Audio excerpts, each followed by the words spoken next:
In this video series, we look at some of the job descriptions and we look at the key terms. As I was talking to a few recruiters recently, I realized they still don't really understand what is the difference between a backend developer, a front-end developer, a database developer.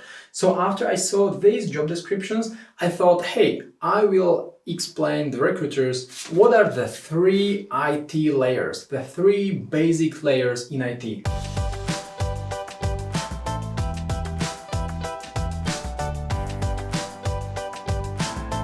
There are these three basic layers: front-end, back-end, and some storage. So if you look at, say, a mobile application on your smartphone, this is a front-end. That's what communicates with you. As soon as you launch an application, it could be LinkedIn, you launch the LinkedIn application, this is a front-end. And now this front-end application starts communicating with the server, which is the backend, that the servers, because it needs to pull the data from somewhere, right? It needs to pull this newsfeed, all my connections, all the new messages. It needs to pull from somewhere, right? So it pulls the data from the storage because the data is stored somewhere. It connects to the data through the storage, through the backend system, and displays me on the front end. Okay, so these are the three basic layers. You can also look at it through the lenses of a screen. Say you have a laptop. What you look at is front end. You look at the website, that's front end. The website needs to communicate with some backend. That's a backend system. It communicates with some server, with some web server. That's a backend. But the backend is usually just a bunch of lines of code. It's written in some programming language. There are usually no data stored.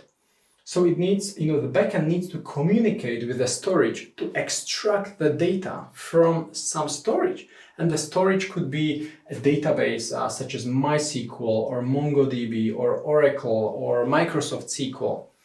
Okay, so we have lots of types of databases, or MariaDB. So there are just so many different databases. In general, we have two types of databases: relational and non-relational databases. And we talk about databases in a different video at RECRUITER where we dive deeper. So I'll not spend too much time in this video. I still encourage you to watch the video about databases, about the relational and non-relational databases. Like MySQL is a relational, MongoDB is a non-relational database. And some of the databases are great for analytical processing. Some of them are great for transactions, like e-commerce shop processes transactions, and management team wants to see reports, which is the analytical function. So some databases are optimized for analytical processing, for reporting, while some databases are optimized for speed of transactions. As soon as you have a customer, he wants to purchase something, then the transaction needs to be immediate or close to immediate.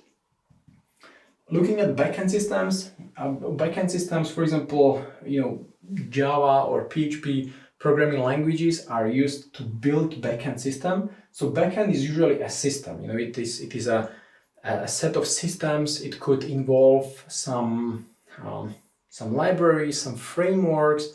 It could involve some open source code. It could involve some script that we write as a part of the some company. We can write it in Java or PHP or JavaScript or Golang or Erlang or Python or whatever programming language. There are just so many programming languages out there.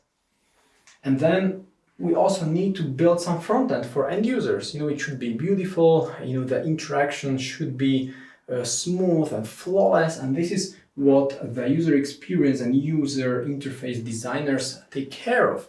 The user experience designer makes sure that the interactions, the transitions from one screen to another are flawless. And the user interface designer makes sure these elements are beautiful and it looks great, and every pixel is aligned and it's all beautiful, it's all clean and clear. Okay, so that's the user interface. User experience from one screen to another, the flow, the interactions. Some of the other technologies, HTML and CSS, obviously for web-based front-end systems. It could be for mobile applications. It could be Objective-C, or it could be Java, right, for Android. I was thinking about Kotlin and Swift. So these also could be used to build front-end mobile applications. And JavaScript, you can see JavaScript is now both on front-end and back-end. It wasn't the case always. Front-end JavaScript was historically used on front-end, but then someone came and said like, hey, how about we tweak JavaScript a little so it's also used on backends, and it works on backend systems in a Node.js, which is a runtime environment. I'll not go into details in this direction either. We have a dedicated video covering that topic, so I encourage you to watch that one also. Now you can see that these are just three basic layers. You can slice them, you can merge them. This is actually what happens in smaller companies, in startups. You still have three IT layers, but it's just one person working as a full stack developer. So he or she can create a website, front-end website. He or she can create backend API. He or she can write data to a database. So in smaller companies, one developer can usually do everything. That was also my case in my previous company. In the company I co-founded, I was able to literally do everything on front end, on back end. I was able to write websites and also native mobile applications. I was able to take care of the database.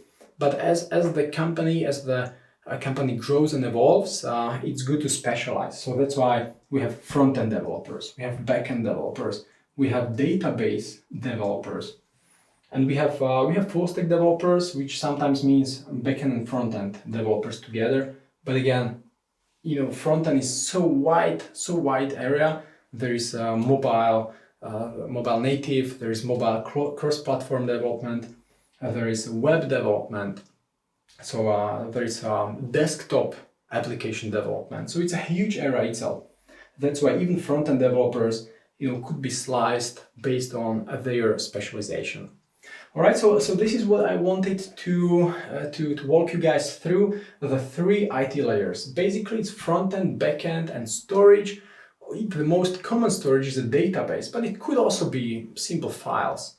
I'll not dive deeper in this direction because databases are used most frequently. All right. We have videos that go deeper into all these directions. We look at how to hire front-end developers, how to hire back-end developers, how to hire database developers. So I strongly encourage you to look at all these videos at the RECRUITER Academy. Let me wrap it up here. I will only encourage you to subscribe to our channel on YouTube so you can learn how to hire all these developers with confidence.